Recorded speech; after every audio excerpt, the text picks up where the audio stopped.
excited. For those of you who do not know Erwin Peters, he is our chief pilot. Flew for us for a few years, now just continues to fly for us, which is fantastic. That's Gord talking in the background over talking me there. Anyways, so we're going to talk about what happens when you're in flight. And Erwin, I'm going to turn it over to you. Hello.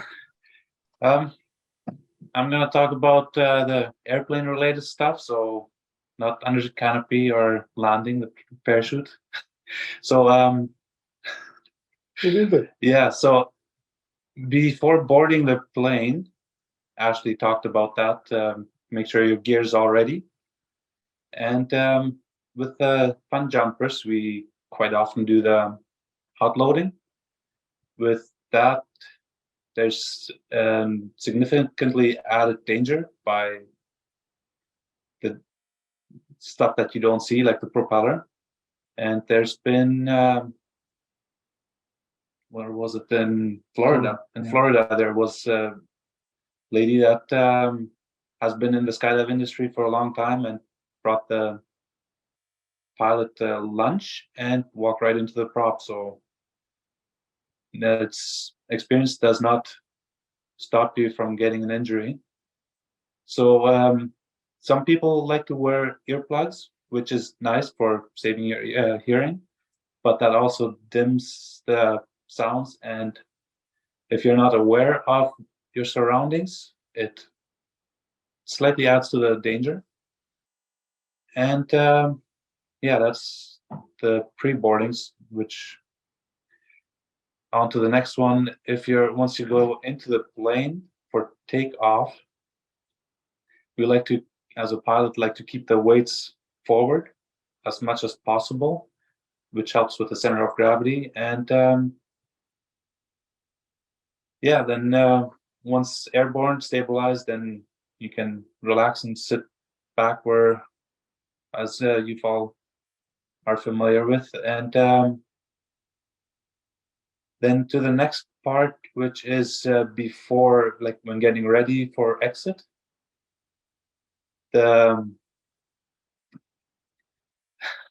Sorry, reading my notes here. When getting ready for exit, when you're turning around in the plane, there's been the danger, especially in the 206, because it has the railings on the side. People can snag their gear, which you don't notice, or sometimes you don't notice, and that is a danger. And as a pilot, a nuisance for that scenario is people like to turn around and stay in the back of the plane, which makes it affects the climb rate, makes it hard to get to that last little 500 feet or 1,000 feet maybe. And it might, yeah, it just makes it harder for the pilot. And then also for the exit itself, once the door opens, once climbing out, it's you got to be careful of the door frame of hazards where the gear is, because you don't see it. Quite often it's people are dragging their gear on the door frame or on possible sharp objects, which can damage your parachutes, leg straps, or worst case, even the pins. And there is a nice video on Friday Freakout that I would like to share. If Allison, if you can turn that on.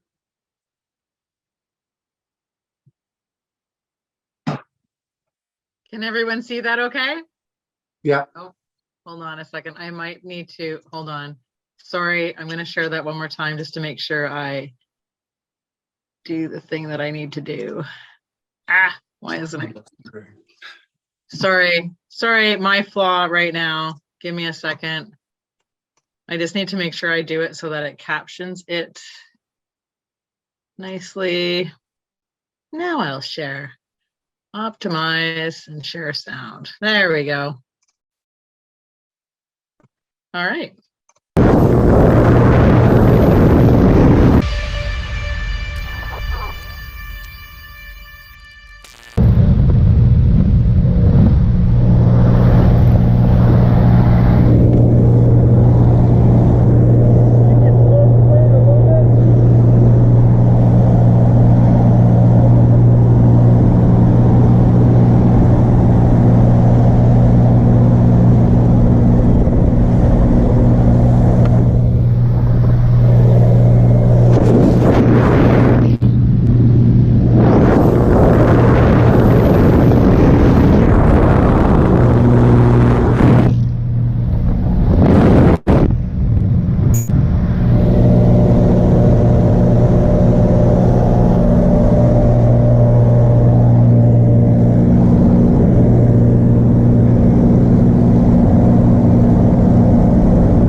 right. Thanks, Allison. Sorry. Hold on. Yeah, and this is one of the nightmares for the pilots. And luckily for that incident, the student actually went out far enough on the wing strut. Otherwise, that canopy could have wrapped around the tail. And that's where the even bigger danger happens. It could potentially rip the tail off and make the plane do a continuous front loop. And you can only imagine what can happen then. So just being mindful of where your gear is. Don't drag it on the wing. Keep it away from danger. And yeah, that's all I got to share. Well, leave it to Erwin to keep things spicy. Holy cow. And I just wanted to also mention the fact that it's important not to move around a whole bunch in the plane and that kind of stuff too, because that, or pull onto the pilot's seat while you're moving and stuff as well. So does anyone have any questions for Erwin? Apparently Tom's supposed to spicy. I have a question. Okay. Hi, George, first time caller, long time listener. What about people moving around in the plane while we're at altitude? How much does that really affect everything? It's if